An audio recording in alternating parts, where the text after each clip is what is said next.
My name is Antonio Marasco, and today I'm going to present to you the Sesame Workshop case study. Sesame Street aired its first episode in November of 1969. The idea behind the show began when Joanne Cooney and Lloyd Morissette had an idea of using television to reach young kids. The two were so intrigued by the idea that they had embarked on a months-long research trip, meeting with various education and television experts, and they had actually submitted a detailed report that explained all the benefits of quality education television and expressed how it could actually be used as a way to close the early education gap for poorer children. So today we are first going to discuss the signs that Sesame Workshop was actually on a losing streak prior to their current CEO's arrival, Jeffrey Dunn. Sesame Street their struggles began when they faced increased threats from technology and commercial interests over the years. The first threat was the rise of cable, and Americans actually moved from broadcast television to pay for TV, and spending on television per capita actually ballooned from $40.36 in 1984 to $407.59 in 2010. In 2005, 81% of U.S. households subscribed to pay TV, and the number reached 87% in 2010 and fell to 83% in 2015.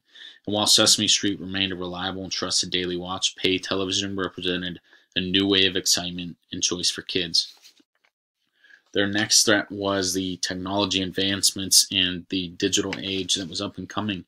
PBS actually struggled to keep up with these technology advancements, and they actually forced media companies to approach the external market differently, and leaving to question how to stay relevant, as video on demand and online content quickly replaced DVDs and actually ate key revenue sources. Sesame struggled with how to negotiate broadcast rights while retaining video on demand rights from deals elsewhere. Sesame, when it comes to licensing and interactivity, Sesame actually had lost 70% of its DVD and 50% of its overall licensing revenues since 2006. And with over 100 of preschool programs available across a large number of children's channels and new video choices available on digital platforms, audiences were shrinking for each program, which meant fewer fans to sell merchandise to. And movies actually had reemerged as the largest driver of character licensing. But further, the toy industry became more interactive as it embraced digital capabilities in an effort to keep its young consumers from defecting to digital entertainment options. New toys linked to devices offered connectivity and data in an entirely new segment to the Internet of Things. And kids and parents were expected more than just a familiar plush face to play with. They wanted engagement and personalization. The company was also lagging performance, and prior to CEO Gary Neal,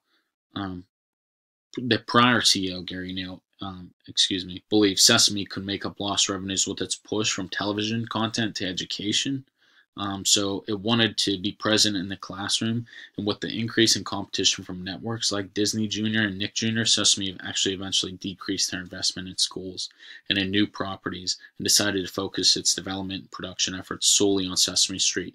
Production costs for Sesame Street outpaced revenues from the show, and PBS covered less than 10% of Sesame Street's cost.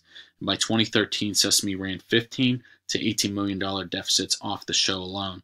Sesame's hour-long show was facing declining engagement with its audience. Executives actually wanted to reduce episodes to a half hour and get 2 slots a day on PBS rather than one at 1 hour. Sesame actually also faced some internal issues with their culture and the behavior. Many believe they had a stuck-in-the-past mentality, and they were unwilling to take risks. For years, employees operated in their own silos, and groups were organized by function. Both the education and licensing groups housed research teams that evaluated their own work, and each group had reported to the CEO. A 2013 internal survey revealed that a third of employees did not feel informed about their operations, a high proportion in a small organization, and when problems arose, the organizational structure allowed employees to point the finger at others. Staff felt that Sesame's operations were inefficient and meetings were too numerous, stale, and could be devoid of creativity and vision. And the organizational culture favored consensus, so decision-making frequently stalled in excessive deliberations. Some feared that Sesame's personnel lacked the necessary skills and vision to create and consistently make relevant content in the digital world. So, what actions were taken? What were Dunn's first moves to try and get Sesame back winning again? And was he actually successful?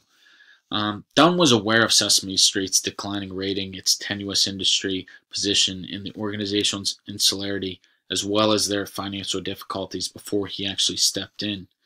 Um, the week before Dunn actually became CEO, he emailed several top executives asking about themselves, Sesame's major issues, and their hopes for the company.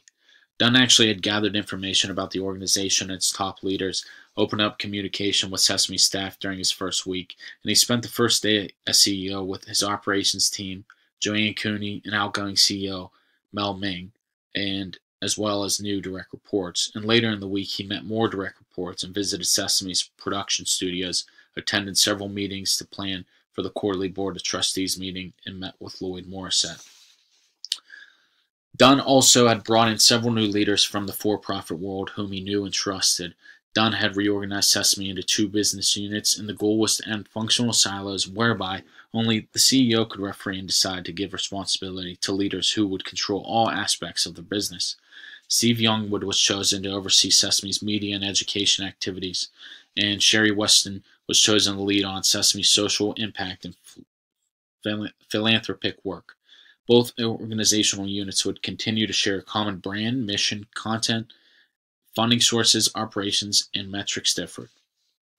And according to Mintz, Dunn had acknowledged in the structure of the organization that the thing that nobody else really wanted to be explicit about, which is we operate in 2 different business environments, and prior to the reorg, we had to try to integrate them as best as possible. The changes for the company meant the company would no longer be organized by function nor have multiple and conflicting research groups. So you will see further on through this presentation how it actually was successful and what came from these changes that were actually put in place. Now we are going to discuss Sesame Workshop's identity and what aspects have been at the core of their identity through history. So Sesame Workshop is a much more than a flagship television show. They are a nonprofit organization that is on a mission to help kids everywhere grow smarter, stronger, and kinder. And what began as a simple yet revolutionary idea in 1969 to teach kids through television has grown into a global phenomenon, reaching more than 150 countries and delivering proven research-based early education to kids and families around the world. Philanthropy and societal impact remain core to Sesame's identity, as it applied its educational expertise to social issues around the globe.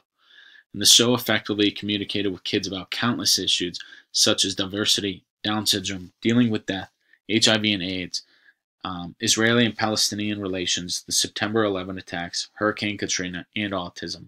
Its ability to promote respect, understanding, and compassion around difficult issues earned its widespread acclaim and fiercely loyal fans. It also won over 150 Emmy Awards. Investing in early education pays real dividends, and Sesame's Workshop believe it's the key to tackling the world's biggest challenges and giving every child a chance for success. According to a study actually in January of 2019, the beloved educational television series actually helps improve school performance for children exposed to it before age 7.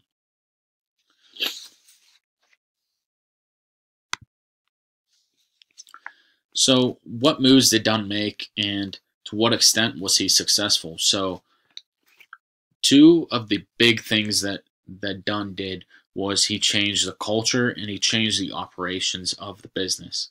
And first I'm going to touch on the cultural turnaround.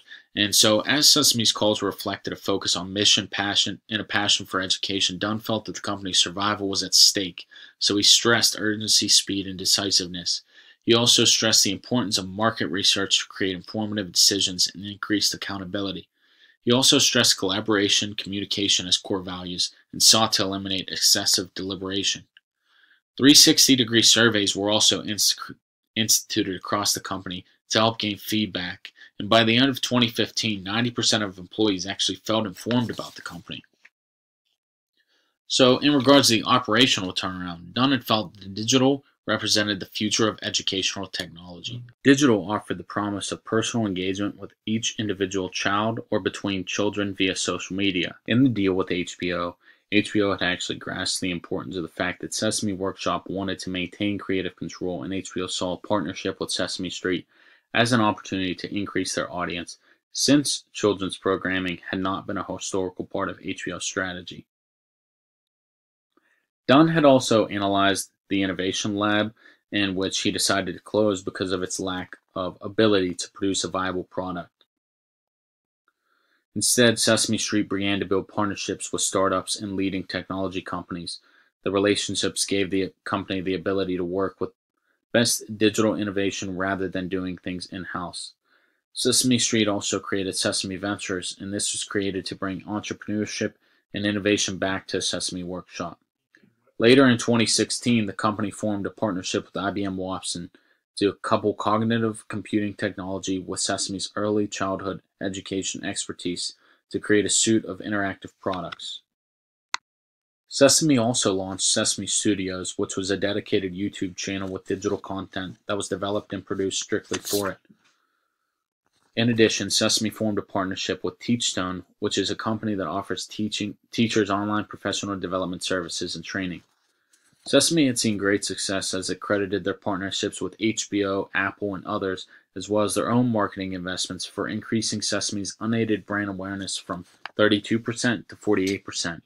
As awareness went up, so did consumer awareness of Sesame Street's nonprofit status, and more partnerships were planned. And in 2015, it finalized an agreement with Warner Brothers Studios to develop brand-building movie property. Sesame also hosted a licensing partner summit in 2016, at which 80 companies attended to learn more about licensing. By fall 2016, despite PBS's declining ratings, Sesame Street's audience on PBS was growing, and the show now ranked third in ratings, an improvement from hovering from 6th to 8th prior to the changes. To conclude, after Sesame Street's failure to upkeep with their content and stay ahead of the times through digital transformations, Dunn was able to bring sunnier days to Sesame Street. The company was facing declines in their nonprofits, licensing revenues, and DVD sales, and its operating losses were growing. Sesame needed a financial turnaround, a cultural turnaround, and a strategic turnaround. Dunn's most significant structural and cultural came from his creation of the two business units, one for Sesame's philanthropy and social impact work, mostly funded by foundations and government, and the other unit ran Sesame's TV, media, and licensing operations. Dunn's most audacious move was negotiating a 5-year licensing deal with HBO. PBS was paying for broadcast rights that covered less than 10% of production costs, and Dunn said it's totally changed our economies. It's replaced the lost revenue from the DVDs and other merchandise, and we've totally stopped the bleeding. In the fiscal year ended June 2014, Sesame had an operating loss of $11 million on revenues of $104 million. In 2017, it had an operating profit of $6.7 million on revenues of $118.5 million. Another successful Dunn had achieved was being able to establish relationships and invest in startups focused on children's education, development, and health. So far, Sesame has invested in more than 40 startups. These relationships created a creative spark for the company that they were not used to in the past. Sesame Workshop is also thriving, and in December 2017 it partnered with International Rescue Committee and started to work on a new regional version of Sesame Street that aims to reach 9.4 million Syrian refugee and local children in Jordan, Lebanon, Iraq, and Syria, with material more relevant to their experiences and culture. It's funded by a $100 million 5-year grant from MacArthur Foundation, which notes that before this effort, less than 2% of global humanitarian aid money was being spent on education, and only a sliver of that 2% on young children. We can conclude that if it was not for Sesame Street's setback, they may have not become what they are today. Dunn and his team deserve credit in bringing Big Bird back to good health.